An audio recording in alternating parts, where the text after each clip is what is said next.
All right, so let's talk about some theory. Here's one good theory that I have that's shaky, riggedy bridged, but kind of explains a lot. So I'm going to sidestep besides the whole thing of Gosei storing the powers to Gosei storing a piece of the powers, maybe kind of like a copying of the powers. And if so, then basically not only he copied their powers, but he also copied what's going on here. Yeah, get out of here. Get out of here. Oh my goodness, really. Hold on, folks. There we go. So basically, the copying idea, which is. Sorry, I'm too. Okay, anyway, so when it comes to copying, the interesting part is besides the copying part, it's more the fact of they weren't there. That's the idea, is that they weren't. So let's go with Super Mega Force. This explains everything, where it's like, how come they showed up out of nowhere, all the keys, there you go, and then after that they all turned into a golden mist. What the hell? What the hell is that? I would say we could say that's the thing of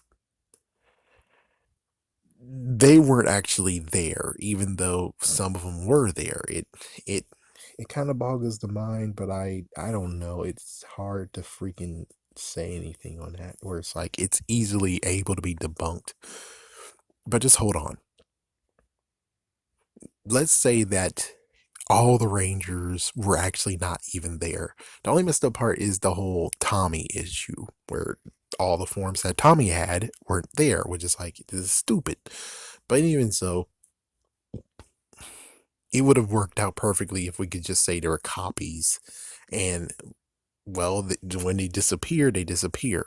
But of course, Danger Dimensions and Danger, they were real. Those were real. They were definitely real Rangers. Then when we come to the crossover that happened in Beast Morphers, they weren't real. I mean, Jason apparently might not have been real. It's kind of weird. It's kind of weird. This is a weird one. Where it's like, yeah, so he's not real. The only ones that were real were, of course, Dino Charge. They were the only ones that were real. And then you have, of course, the rest of the Mighty Morphin. They weren't real. Extremely weren't real.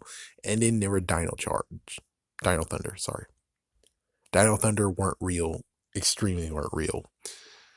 Of course, sadly, because of what they did, which of course is the sins of the past, they decided to take Snide, and Zeldrax was supposed to be Snide. But since they got rid of that, why in the world are the freaking Dino Thunder Rangers even there then? What the frick? Yeah, it's kind of stupid where it's like, yeah, you guys fricked this up, didn't you?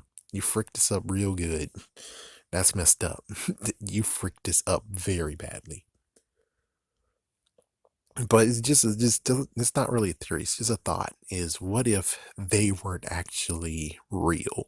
That they were actually just nothing but personifications or whatever of the powers that was conjured, and that's what happened. Is basically the conjuring of the Rangers.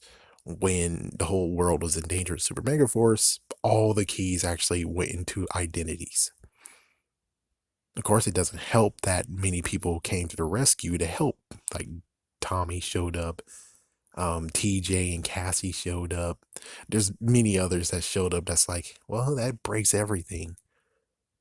But as for the crossover for Beast Morphers, it works perfectly well. Especially the fact that he was summoned by a power coin. Kind of weird. But right now, this is a work in progress. I'm pretty sure I'm going to dump this theory very shortly, but it's just one that's kind of interesting to tweak and play around with.